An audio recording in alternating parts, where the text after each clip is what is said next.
早大家好，欢迎收看7月16日公视台记台下晡新闻，我是苏眉。咱做伙来关心今仔日的新闻重点。花莲万里溪放山湖预估明仔载下晡2点水就会满出来，头拄只3点已经发布红色警戒。卫福部检验中联的基本合格，下游的业者原油检体煞搁验出低盐物，中联楼的检体问题真大。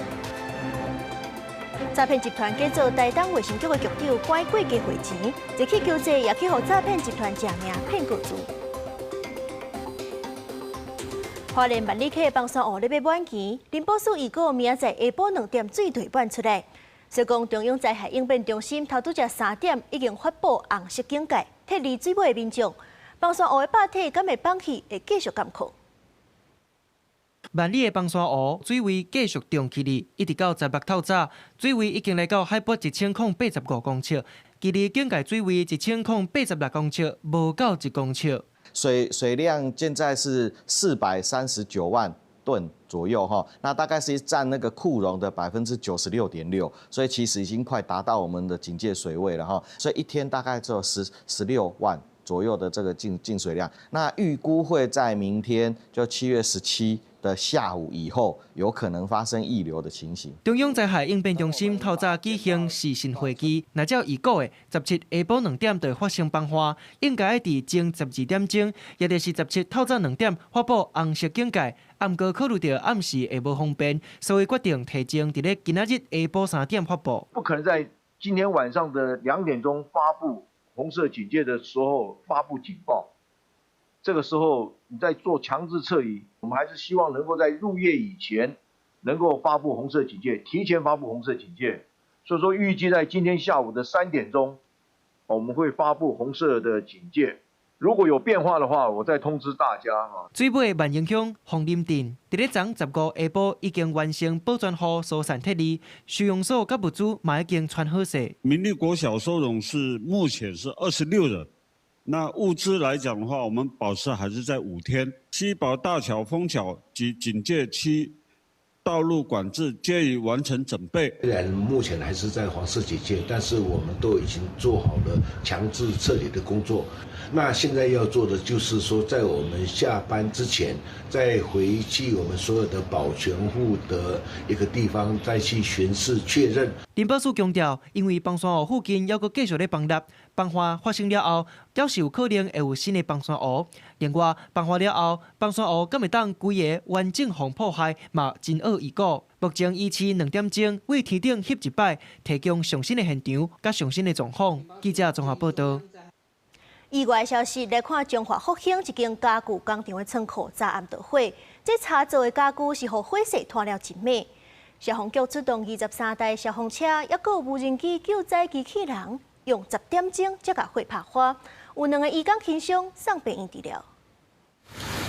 消防人员有水线赶紧的拍火，用空翕去看3层楼高的工厂已经规间烧起来。中华复兴乡一间家具行的仓库，伫拜3暗时着火，消防局接到通报，出动23台消防车、3台救护车、2台救灾机器人加1台无人机，拢总54位消防员参与抢救。那现场是一个家具仓库，所以有很大的一个火灾量。那火灾于16号的凌晨1时41分的时候控制，那在凌晨5时39分的时候扑灭，那现场持续的在做这个仓库的处理。着火的家具行仓库是搭铁档，加上内底拢是查造的家具，火随着烧甲真美。有2位工厂员工咧斗拍火的时阵，无细离口，火昏砸着，送病院治疗。环保局嘛针对红北的复兴乡、鹿港镇加河滨镇发布空气污染警报。现场是为那个南西风啊，所以说它对于所在位置的福兴、然后鹿港跟和美等下风处会有造成影响。我们有在那个我们本局的网站跟脸书来提醒民众，特别是那个呼吸敏感族群啊，就是可以避免外出，然后紧闭门窗，佩戴口罩。消防局指出，家具仓库火烧的面积大约是900平方公尺，初步检判着火所在是地楼，但是详细损失状况甲着火原因，火调人员也搁咧调查。记者杨淑晴综合报道。卫福部追查中联4月到6月制作的29批留落来建本，除了南桥上大生通报迄批，其他拢是合格。毋过是药事检验泰山福寿服务即寡下游的厂商留落来原油检体，所以又搁验出2批原油无合格。卫福部长周宗龙就表示讲，这中联楼的检体问题真大。问题油品的议题搁再炭烧，卫福部展开行政调查。中联油脂4月到6月总共制造29批次，经过下游检验出5个批次无合格，剩的批次卫福部检验有合格。不过到单石油署搁再检视第2站的油品，中联提供予泰山福寿服务的52个检体，所发现搁有中联4月7、4月13的2批油品超标。中联油脂它所存留的检体。那么提供给我们检验的检体呢，确实是有很大的问题，所以今天食药署会再次去发布。不过呢，大家也不用恐慌，因为我们在这个7月10号的时候呢，已经都是全面性的预防性下架。那污染到底是对黄豆的原料，也是制定来的？因为中联楼的样品甲下游的检体有出入，将会专门检验下游楼存的检体，搁再回头交叉比对原料甲制定，预计1礼拜内完成化验，厘清污染的原因。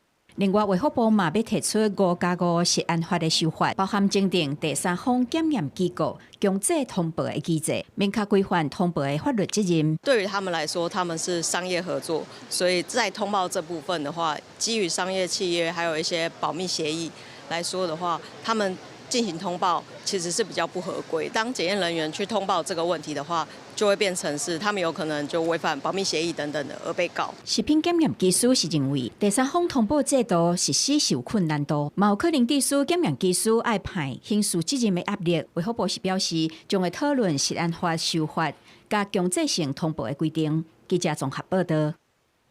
中联有问题由未少学校用到，高雄市对查出售13间国校啊，甲幼儿园去用到，即阵拢已经落架。另外，这中联邮局的总经理伊凌昌，台中地方法院是裁定2000万交保，检方提出控告，高分院裁定撤销交保。高雄市教育局甲卫生局查完出问题油去倒位，也查到高雄市家己食品使用外관市通路经营甲卖中联出问题油。高雄市计共有13间国小甲幼稚园捌用过出问题油来煮学生的食食。教育局要求相关的学校甲营养午餐的业者全面停止使用，预防性落架回收。业者要提出搭配检验合格证明了后，才会当用油。互出问题油影响的前金国小决定后学期要搁找民营的业者提供营养午餐。学童的午餐就由3名国小的厨房来供应，所以这个部分，我相信未来我们在公办公营的这个情况底下，这个用餐的品质上面、把关上面会更加的来严谨。针对出问题油流入去校园，教育局继续监督学校，也有提供食食的业者落实实在爱对源头。各校也甲后续处理的结果用群组公布，互家长甲学生知影出问题油甲产品拢已经落架，还是预防性的落架，袂搁使用。不过家长有缘真烦恼。他们也只是说他们不会再用他们的油品，然后下架，然后之后会控管啊。但是我觉得也没什么保障吧。希望学校在筛选方面要多注意一下，对，因为学生刚在成长，然后就是吸收什么也比较，家长也是蛮担心的啦。台中地检署进行侦办中联油品致癌物超标案，原底甲中联油脂的总经理有凌昌成押金价，台中地方法院裁定用新台票2000万拒保。经过台中地检署控告，认定被告有逃亡串证的记录，有羁押必要。台中高等法院审理了后，撤销交保的裁定，专案发登去地方法院经裁。记者综合报道。诈骗集团是连公家机关都咧骗，有这诈骗集团是假做台东卫生局的局长，甲过家讲有人要捐钱给卫生局，钱数汇唔对去，爱共汇倒转去。加在这过家是去甲局长本人确认，才无去互关去。另外，这台东的热气球节也去互诈骗集团假名骗过注。台南县警察局统计，今年6月专管防诈骗的金额比去年同期减少900多万，不过总金额也是有2000多万。基检警诈骗是上济，警方阁发现诈骗集团即马阁会骗公家机关。最近就发生有人假捐钱给卫生局，讲金额汇唔对去，阁冒用局长的名，要求职员加入一个假工作群组，加钱汇转去指定的口座。加在职员警觉，勇敢向局长求证，互诈骗失败。要求我们在群组里面提供那个目前有的那个机关账号余额是多少，然后因为那个群组里面同时有机关长官跟外部的人员，然后我们想说这个讯息其实不适合透露给外面的人员知道。甲公家机关诈骗有关系案件，台东最近也有一桩，因为台东县办一气球节活动，有卖大家含200个缩小版的造型热气球，真受欢迎。多人加做会当网络代买，需要提供个资，有不少网友警觉发现，这可能是骗个资的手段。以卖货变的方式，然后请我们来送这项商品，然后叫我们要填一些个资，这样，所以就有点警觉啊，就赶快就是取消这个交易。所有相关的热气球相关的商品，目前只有在鹿野高台我们的专卖店有贩售。台东县警局强调，诈骗的手法是一直有变化，想要预防，就是卖饲网络来源不明的链接，而且爱加查证，较免互骗。记者综合报道。警方加强在抓诈骗、抓车手，这阵诈骗集团就调工安排专军落手，要互警方更加歹抓到源头。高雄的警方就抓到一个车手，是一个工程师。查落发现讲，伊嘛是去互骗去的，是伊伫咧网络交朋友，朋友叫伊倒收钱，结果就变做诈骗集团的车手。提醒大家，这诈骗唔那可能是骗钱，嘛有可能是要甲你利用。若是有人拜托你倒收钱、倒交货，就爱警觉。警方来到咸环大旅馆，假设暗暝人做一开掠起来，刑事局南部打击犯罪中心进行办假投资诈骗案，查违法的金流的时，发现有恶道身份的姓李的带头的，甲境外机房接触，收到受害者汇钱信息了后，用制作真实砍斩的方式指挥下卡的人，一站一站收压榨钱，防止水房红查到。公园、空地还有旅馆的偏僻处所，然后由共犯先承接以后，然后再由水房的成员里面个别的去做这个相关的断点承转，大概通常是分4层断点以后，才会再把钱进到水房。嫌犯真济汽车红查扣，其中有海啊、金啊，还有贵33的表啊。警方发动3个月查缉，抓到诈骗集团成员计共18人，查到被害者有35人，损失的金额超过2000万。全案一违反组织犯罪防治条例、洗钱防治法、刑法交通诈欺罪等罪嫌，移送台湾高雄地方检察署侦办。高雄凤山警方初3接到银行通报假投资诈骗案，照线索侦办的时，就发现来收钱的车手，伊也因为交朋友哄诈骗。李楠本身是电脑工程师，却也遭假交友诈骗啊！对方每天传了 AI 美女照片嘘寒问暖，再以代收货款为由，诱骗他担任车手。直到实习生的一句你有见过本人吗？才让他惊觉自己也成为诈骗被害人。工程师因为交朋友哄诈骗变做车手，警方表示假投资甲交朋友拢是常常看到的诈骗手法，提醒民众若拄到网友要求代替收钱、现场交现金，也是讲有利润悬、风险低投资机会，一定爱较免切力、较免哄骗。记者综合报道。诈骗的手段一直在变化，对敲电话到即阵是运用 AI 做假影片、假网站，即阵假做是农会农民骗人买物件，结果钱入了就失联的也特别多。农业大官分林，官府就运用 AI 来掠 AI 诈骗，赶紧甲有问题的网站拢总落架。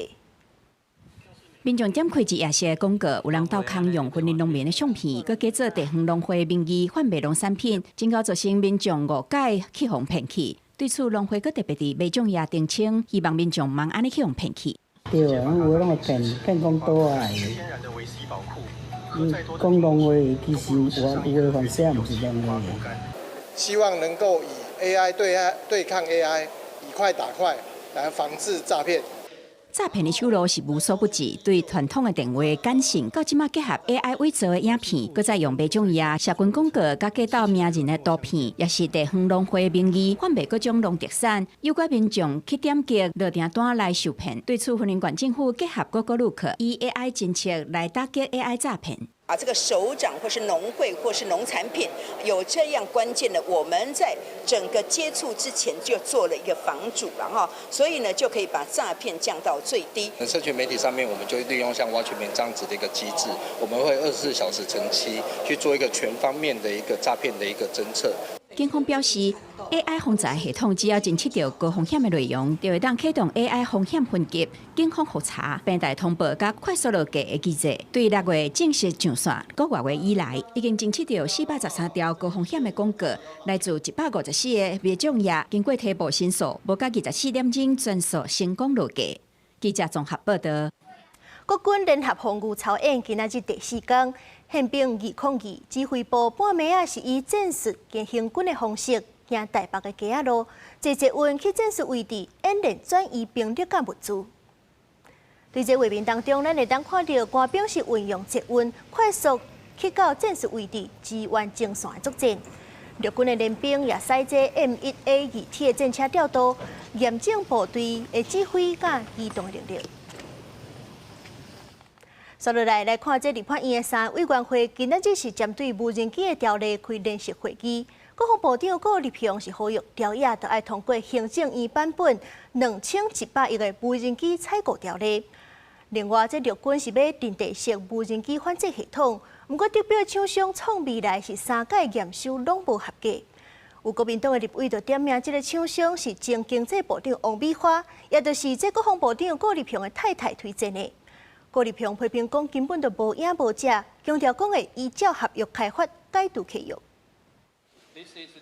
国军强化无相对战略，行政院编规模2100亿的无人机特别条例，要买将近21万架的无人机，1320架的无人艇，若被主张放回去年度预算。立法院国民党团提出2400亿的发展条例，对此国防部长郭立平表示，国军按照作战需求提出相关的采购计划，希望条约会当支持。希望朝野政党能够对我们的国防的需要，来通过我们院版的这个无人机的采购条例。立法院经济外交甲国防财政委员会昨日举行第一届的联席会议，民进党立委区议员批评纳比甲国防采购、甲产业发展别地共一套法律，甲主管机关由国防部改做经济部，实在有够含糊。国民党立委赖书宝指出，国内有大约260间的无人机厂商，即问国防部招标的标准要安怎避免独立特定的厂商呢？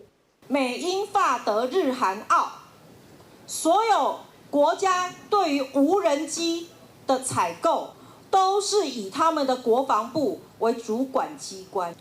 独台湾非常的特别，以经济部来当主管机关。今天我要跟你讲。我们有260几家的无人机厂商，我相信得标的不会超过50家。假设你今天没有一个长单，你今天定了一个规格，那明年不知道有没有，那它就没有一个迭代创新的一个驱动力啊。另外，国军反制无人机的威胁，陆军开9.8亿买定地式无人机反制系统。南委也康表调厂商创未来伫9会验测、复检拢无合格，点名推荐这个厂商予国防部的是前经济部长郭立平的太太王美花。郭立平反驳，讲这是无影无迹的指控。这些都是莫须有的指控啊。首先我想王委员可能把2个案混在一起。那前面有一个是委托案嘛，那这个委托案我的了解是在112年终止的。针对创未来3届验收拢无过关，郭立平表示会按照合约的规定来算罚钱，也甲保证金没收，并且解约。记者综合报道。中国民族团结进步促进法不通证，咱立法院提出谴责案，已经送至托党团协商。学界是建议政府讲，要参考美国议员提出的停止下禁镇压法案，设立境外代理人法，透过有强制力的法律，让违法的人承担责任，才有法度应对中国的威胁。针对中国民族团结进步促进法对台湾的威胁，咱立法院提出谴责案，拜二已经政府议托进入党团协商的阶段。不过学者指出，目前谴责案若是通过，是对外代表咱国政府的态度。后续嘛应该参考美国跨党派机关提出的停止跨境镇压法案，甚至设立境外代理人法，用强制力的法律，才会当应对中国下国镇压的无理行为。我也发现中共的这个跨国镇压，它已经成为是国际社会的民主国家高度关注的事项。中共对台湾的无论是灰色执法或是跨国镇压，两岸是要交流，但是不能让两岸交流变成说破坏台湾民主自由的管道跟平台了。根据陆委会资料，目前台湾民众去中国说失联，互人流落来观察，甚至是有可能互人关押的，交通统计有385人。学者提起，中国传出法影响的范围真宽，台湾伫美国和中国之间嘛扮演真重要的角色。呼吁政府要有作为，民众除了平常时，都要有政治意识以外，嘛得避免去和中国相关的国家。假设今天你有可能要去中国，或者是你可能会去跟中国有引渡条款的国家，在这样的一个前提之下，你某种程度还是要自我担心一下。但是老实说，这就是中共想要达到的目的，他想要透过这个法律，让台湾人做言论的自我审查。简单来说啊，事实上我觉得最好的方式就是，如果你尽量都不去这些可能会发生问题的国家，大概就没有这样的一个风险。陆委会嘛提醒，民众除了出国要注意家己的安全，未来陆委会嘛发布安全指引手册，让伫海外的民众和留学生知影要安怎应对中国的作为。记者桂宗林、王志光台北报道。目前南北已经提出6项公投案，中选会主委游盈隆是表示讲，对年底的选务压力真重。另外，年初前民众党的立委李正秀的身份争议。中选会是表示讲，未来会去查中国籍的候选人登记敢有下资格，一切照行政程序处理，无政治考量。我觉得国人都在看啦，这样子公然的羞辱陆配立委。为了防止搁再发生今年初前民众党立委李正秀立委资格登记搁再出现，陆委会进前就点出《两岸条例》第21条的规定，大陆地区人民伫咧台湾设户籍满10天，才会当登记做公职的候选人。大家拢咧准备年底9合一的大选，中选会嘛表示，只要原底有大陆人民申请登记做候选人，就要交一个丧失原籍满10天的证明。这个做法，马上看作是防止李正秀2.0。这个是单纯的行政作业程序，没有什么这些复杂的政治考量在里面。可是主委上次说李正秀的议题用国基法来处理太过牵强，那你这样子态度是不是有转换？没有任何转换，因为这个只是涉及到参选资格的问题，国基法是参选后的那一个部分的问题。今年的选举，在野党要杀6项公投白大选，甚至希望修法，让公投公告的时间为即马上底3个月调整做1个月。佮讲要学外国的案例，把所有的公投案印伫咧同一张的选票。主委游盈隆就讲，实在是恶之平。这个6个公投。对你来说，对年底的选务会不会太多？选务量能的极限的前提下，一个恰恰好，2个有点多，3个受不了。这个公投案或选票，给它集中在一张选票上了。那我也觉得说，如果今年的这个地方大选没办法适用，未来也可以作为中选会的参考目标之一啊。我们来做研究。就2018届，大家拢没选举的人诶。不是骂要投票的人，是投票的人骂选务人员的。那像安尼的时阵，伊报名了后会使讲，卖去来恁讲无？应该是会使啦，不过咱无希望伊发生啊。就是烦恼讲，2018年比惨的经验又搁出现，游盈隆就点出，其中就是因为迄时有10个公投提案，拢伫咧投票进前无到2个月就公告成立，造成选民会开始丢毒，而且伫咧投票时阵用真济时间，最后造成耽误。这个难题嘛变作是今年要请选务人员上大的挑战。游盈隆无奈表示，要是和地方的选委会斗阵拍拼。记者综合报道。行政院今日通过青安3.0方案，增加5项条件，限制是包含这贷款人就要无满50岁，个人的年所得袂使超过200万，厝价也有上限。我们希望这一次青安3.0可以达成以下的效益哦。第一个，它减轻民众的购物资金负担，3+3的利息补贴哦，在1000万的贷款可以获得25万5千元的利息优惠哦。那婚育家庭的1200万则是27万元，育儿家庭1500万元则来到33万7500。这一次我们增订的年龄是未满50岁，年所得是个人年所得会超过200万元。那购物房价会依照区域别来定，不得超过的金额。那这个是希望能够符合社会的期待，也能够有利于政府的资源精准有效运用。优惠的方面，有这结婚2档内新婚家庭上悬会当贷到1200万，有未成年囡仔家庭会当贷到1500万。所有青安贷款的贷款人，拢有满3档的利息补贴。3.0方案对今年8月初1实施到2029年7月31日。囡仔愈生愈少，有教育团体是表示讲，已经有真侪学校因为学生无够，就要减班、下班，甚至是废校。因是呼吁教育部就要修改相关的准则，用这小班的教育，依照学生甲课程的需求分配老师的人力。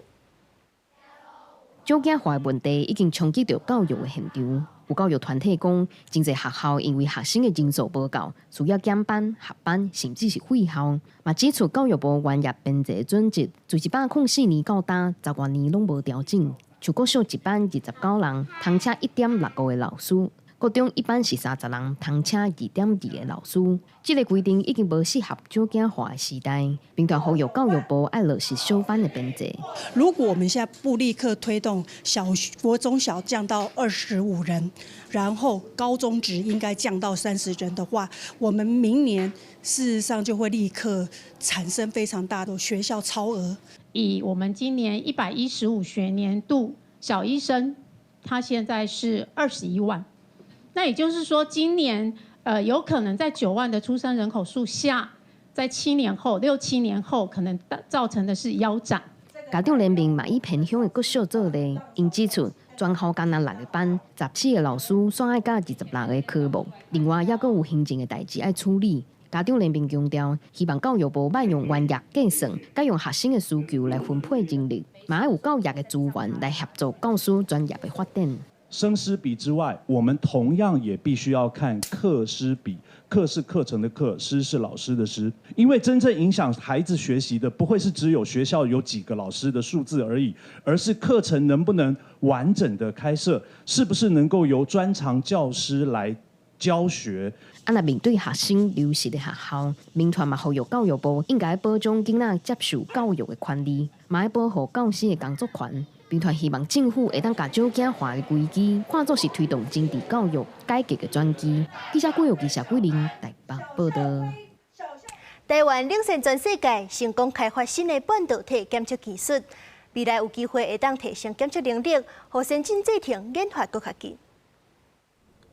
AI 趋势，互晶片需求愈来愈多，半导体微速变作是科技竞争的关键。台积电2奈米制程已经进入大量生产的阶段，国科会嘛用下世代尖尖半导体技术专案，推出头一个创造的临场破面扫描显微检测技术，突破认为半导体电晶体测试的难题。利用这支探针找到了关键接触，也就是金属跟半导体接触的这个边缘的地方，去找我们要的一个检测的位置。这就如同在这个接触边缘的地方，你架了一个高解析度的摄影机。台湾头一个创造的临场破面扫描显微半导体检测技术，会当即时看到半导体元件运作的时阵，结果是安怎变的？提升次世代电晶体研发甲检测的能力。以前大家在估算这个转移长度都是用理论，而且这个实验都不是就是间接的方法去得到的量电，然后得到间接的 data。但是这个是第一次可以实验上面量到的，所以这对半导体工业在发展的时候很有影响力。就算讲是在加热加变矮的状况，也是当观测到伊的变化，互微缩研发愈来愈紧。外界拢真好现，当时会当运用伫咧产业界。学者就讲，目前要到业界5万的测试规模，还佫有一段路，不一个有机会达成1年500台的量。那未来我们每一年呢，大概都会有9100多万去延续这个从金创计划这延续下去。为检测技术开发、方法建立到验证，拢是咱台湾研究团队主导完成的。展现咱台湾伫咧半导体关键量测技术领域的自主研发拢真厉害，还佫有国际领先的实力。记者综合报道。欧洲1比2半岛的南边，伫波罗岛是英国的海外领土。不过因为甲西班牙较倚近，所以讲着甲西班牙往来较济。英国脱离欧盟了后，两边袂当自由往来，真无方便。协商几多年，英国甲欧盟总算签协议，甲边境的铁门拆掉，往来毋免阁查证件。迪波罗德是英国海外领土，伫英国甲欧盟正式签署自由通行协议了后，民众欢喜为西班牙进入迪波罗德。只是有118档边境管制历史，脱欧了后，嘛要是边界的铁门，嘛伫西班牙总理桑切斯甲迪波罗德首席大臣皮卡多的共同见证下拆掉。Antes el ministro principal decía que hoy estamos haciendo historia de la buena. Y efectivamente es así, porque hoy cae el último muro de Europa continental. 伫布罗德的面积真小，简单6.8平方公里，伊徛1:2半岛南平，通控制地中海。1704年，英国伫一场战争中实际控制者。1713年，西班牙破邦王朝签条约，将这永远无条件割让予英国。那1908年，英国以防止走私甲阻止传染病做理由，将铁门起起来。不过西班牙是毋捌认同过。 2016年的英国脱欧公投，伫布罗德居民是以压倒性的票数支持留伫欧盟，因为即马有确认15000个西班牙人，逐工爱经过边界去伫布罗德上班。伫布罗德的民生嘛高度挖靠西班牙。2020年英国实际脱欧了后，边界向变做国界，人甲物品的流动变甲真困难，上班族是真痛苦。 The borderline could be 4 hours long, sometimes even 7 hours. 这个情形大大影响双边的经济。西班牙边境地区失业率高达30%。伫布罗德虽然是全球平均收入上悬的所在之一，不过无西班牙的劳动力，因的经济嘛会受影响。英国甲欧盟经历长期谈判，总算伫2025年达成协议，互伫布罗德实质加入新禁区，有关税同盟的台区。协议伫这个月14签署，15番点正式有效。 It's going to be a drastic change, I think, for the better, because we're no longer going to have to rely on whether there's a queue to get in or out. 未来边境海关刷去到迪布罗德机场，人甲物品为西班牙过来未受到阻碍。迪布罗德实质加入新禁区了后，这侪年来当地种种的不确定性总算是结束。公司新闻洪如梅编译。 法国国人民议会15通过法案，予低调执政的成年人会当表达意愿，通过评估会当安乐死。这个法案还阁经过宪法审查。Le scrutin est clos. Votant 561, exprimé 532, majorité 267, pour 291, contre 241. L'Assemblée nationale a adopté. 法国国民议会15表决通过协助死亡法案，规定符合资格的患者必须是有严重而且医未好的疾病的法国成年人，病情已经威胁到因的性命，是尾期的阶段。也毋过各党的看法也是有真大的争差。Parfois, dans le regard des gens que nous avons aimés, est une manière d'alléger pour celles et ceux qui le souhaitent, pour celles et ceux qui vont mourir ces derniers instants. Cette loi est permissive et expéditive. Sans nul doute, elle va générer des déchirements sociaux, familiaux, affectifs et psychologiques pour ceux qui restent ici encore un peu. 另外，法案也规定，患者必须是无法度忍受，也是医未好势的状态，由伊本人甲医生自由表达意愿。医生会伫15天内咨询过了，做出决定。伫2天的考虑期了后，由患者家己食致命的药物。若准无通家己食，就要由医生也是护理师来协助。医生也必须爱伫当天搁再确认患者的意愿。 Accompagner le plus possible les personnes et leur éviter la souffrance. Sauf que ce qu'on observe aujourd'hui, c'est qu'il y a des personnes qui ne répondent plus aux médicaments, qui continuent de souffrir et pour lesquels nous n'avons pas d'autre solution. 法国总统马克宏登记支持有尊严结束性命的立法，佮较是以2022年第2任竞选的承诺。也毋过伊坚持毋是安乐死，是协助临终，属于临终关怀的范围。法案通过了后，马克宏表达真安慰。虽然法国真侪份民调显示支持立法的民众占多数，也毋过反对者也强调，若准协助死亡常态化，可能对高龄患者、身心障碍者等社会弱势族群造成隐形的压力。政府应该全力投入安宁 照顾，毋是帮助患者结束性命。公司新闻景元庆编译。高雄有家长伫咧网络看文章，讲5岁后生甲阿嬷去公山的一搭公园佚佗，煞互一阵聚会人关去啉药酒。警方是当咧找饲药酒的人，若是照技术法，上重会当罚60万。 高雄公山和平公园内底，一透早道民众烧酒伫遮食酒开讲，不哩有家长大问提醒，讲伊5岁后生15下晡放过来遮耍，煞互一阵聚会人拐去啉药酒。阿嬷讲，囡仔对便所出来就走回入，伊看到总柜已经被互动，甲对方理论，聚会人煞起骹就走，因为囡仔规个面红讲，阿嬷是紧带去病惊吊大动的，加在无啥要紧。看到的时候，他已经被喝完了。啊，我问他他说什么，他说不是皮。我说你怎么可以给小孩子都这个酒？他说那个是威士忌。因那顾掉在在视线范围之内，袂使因那离开视线这样子对。啊，当然如果周围很多人士在做一些行为的话，我们会特别先避开那一个区块。老师讲，因拢会教囡仔出来外口，袂使接受青分人的物件。只是家长嘛讲，因囝情形较特殊，是身心障碍。不只个伫公园发生这款代志，也引起大家关注。即卖警方已经主动通知家属，要展开调查。有医生嘛讲，这款药酒的酒精分大约10%，乌白伺候囡仔啉，会对身体造成败害。他大脑组织还在发育当中，如果接触到乙醇的话，就担心说它会作用在中枢神经，然后严重甚至会有昏迷、意识不清，甚至抽搐都有可能。进行儿少保护通报，并主动联系发文者，后续将依报案内容积极调阅监视器，追其行为人到案说明。公园这张大树骹拢是塑胶椅啊，敢若都是迄阵济过人定都开讲的所在。现在警方嘛当日调监视器，找找持有酒的行为人。社会局表示，后续会按照李小国裁处，相当会当罚60万，公布行为人的名声。记者柯家做邱兆阳、高永昌报道。宜兰县府开1300万，伫咧宜兰运动公园打造游戏场。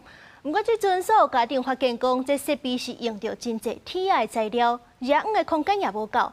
若是日头晒落，恐惊是会烫着伤。县政府是表示讲，会想办法改善。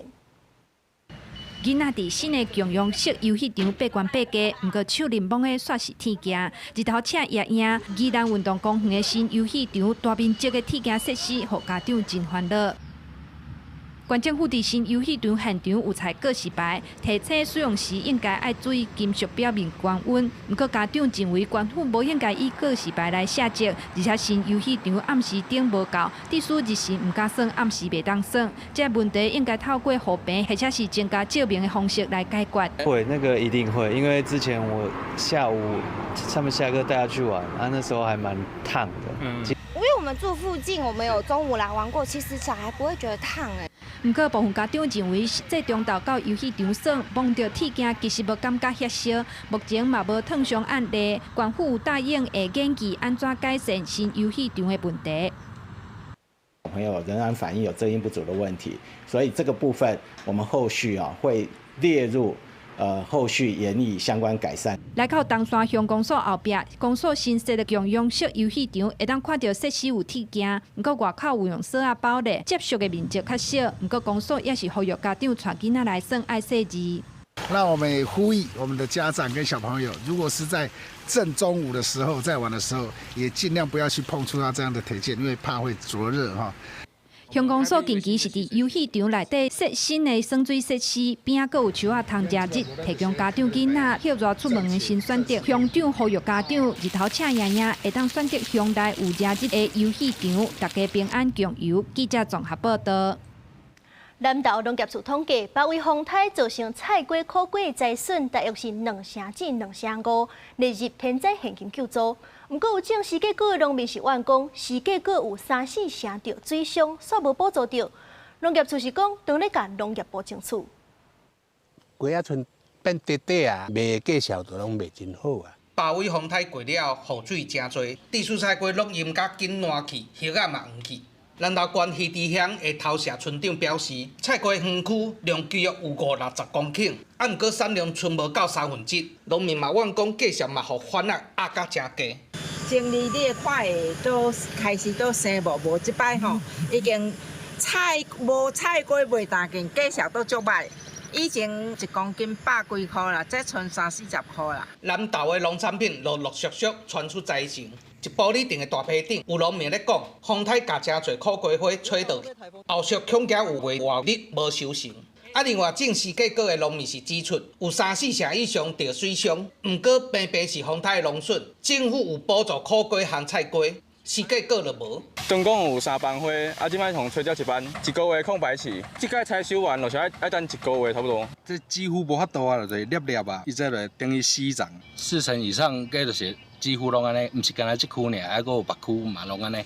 南投县农业处表示，全县的菜瓜、苦瓜栽损大基约有2成到2成5。农业部有公告，甲南投县的菜瓜、苦瓜列入天然的现金灾害补助，损失若超过2成，农民到27进前拢会当去乡镇市公所来申请。也是价格的部分，南投农业处讲，搁咧争取。菜瓜啦吼，受损大概有80公顷啦吼，苦瓜大概有40公顷，嘛通过的情形啦吼，咱的菜瓜每公顷会补助迄单8万，苦瓜啦会使14万。埔里种时价果的农民和埔里镇代表表示，即届防灾时价果原来受损严重，希望政府会当斗3工，把损失降到上低。记者杨秀南投报道。传统农业欠工真严重，台南农业局引进移工，目前台南农林渔牧的移工已经超过1200人。另外，市府也成立农业技术团，伫咧保产收成即寡较无用的时间，会去斗3工。科技方面是推动智慧化、自动化。天气真热，超过50岁农民伫农家田边仔咧割草，农村的人口一直老化，愈挖近农家产贵的时，是真欠工。有的老农民敢来当家己做，做到无法度去做，或者是靠义工来协助。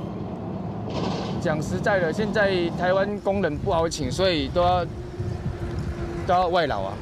因为那些阿伯啊、阿上他们都退休了，因为不做的也不做了啊，对啊，他们没有体力了。做啊，系啊，拢较尾来做，无拢家己办。你拢家己办，有啥？但是会请一个倒办啊。除了农家，7月当时台南白河莲子采收的大季，不过采收也需要工人，了后爱客人来比卡、起毛、甲芯吐出来，等等真复杂的过程。真侪门口口比莲子的农民拢有会啊，除了欠工，面对工钱愈来愈悬，真侪农民嘛是付不起。很辛苦啊，没有人要帮我们采呀。我们自己如果有空这些去采，隔一天就黑掉了。你看黑掉很多，不好找呢，因为他们是1个小时300啊，我们无法来啊。不来就对了。对啊，对。农业的劳动力一直咧老化，目前台南市逢请去做农业、林业、渔业、牧业的合法移工的人数已经超过1200人。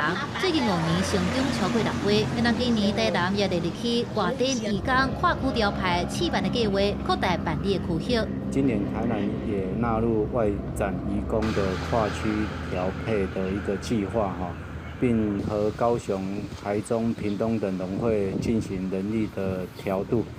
那本局也将持续配合中央推动农业外籍移工政策，透过农业人力团、农业技术团的机制，加强农满期间人力的媒介。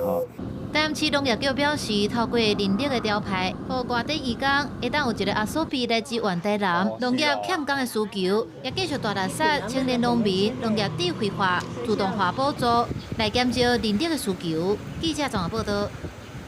屏东小琉球对外交通拢是靠船运，机场是已经过了10档无使用。交通部即阵是推测无人机偏向配送服务计划，屏东就用小琉球机场来测试，若是水路未通，会当用无人机送物资。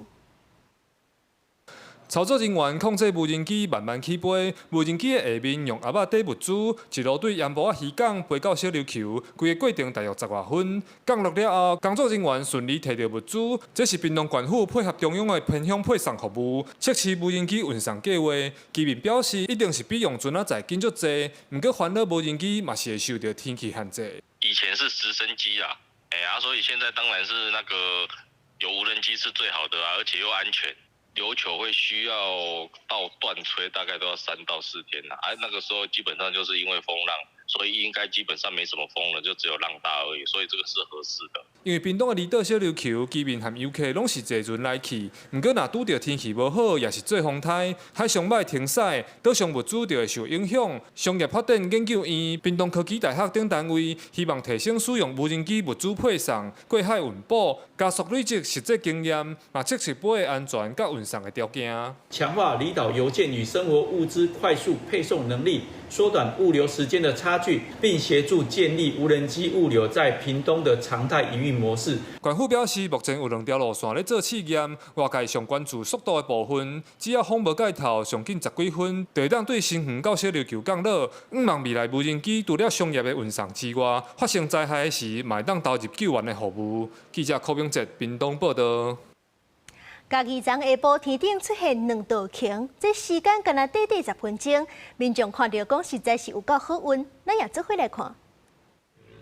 嘉义市的市区伫10号下晡4点半左右，落过一阵小雨了后，天顶出现2撮真大撮的晴，有民众将遮尔特殊的双晴画面放伫网络，互看到的人拢感觉真罕见。2个彩虹真的是不简单呢，我看过都给他看过一个尔，今天好不容易有听到人家说看到2个彩虹，我也希望我下一次有这么幸运。嘉义气象站解说，空气当中的水汽经过日头光照过反射了后，在特定的条件之下，就出现晴。天顶会有2撮晴出现，就是因为迄当阵落过雨的空气，佮拄到真美的日头，反射2界产生的状况。那如果说阳光足够亮啊，彩虹的亮度就会更明显。那空气中水柱如果足够均匀的话，它会更完整。那运气好一点呢，还可以看到第2层的霾啊，霾是由2次反射、2次折射所产生的。气象站表示，早有2撮晴的时阵，日头的角度搁真悬。如果日头的角度较低，晴的形体会正做一个标准的半圆曲啊。有民众是讲2撮晴的状况大约10分钟左右，有机会会当看到，实在是真好运。记者林慧婷嘉义报道。天气方面来看，北部地区是31度到36度，中部地区32度到36度，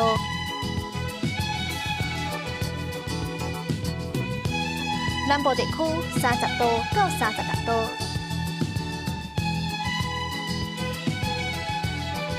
东部地区29度到36度。外岛地区29度到32度。感谢您收看今仔日的下晡新闻，我是苏眉，咱明仔载下晡3点再相会。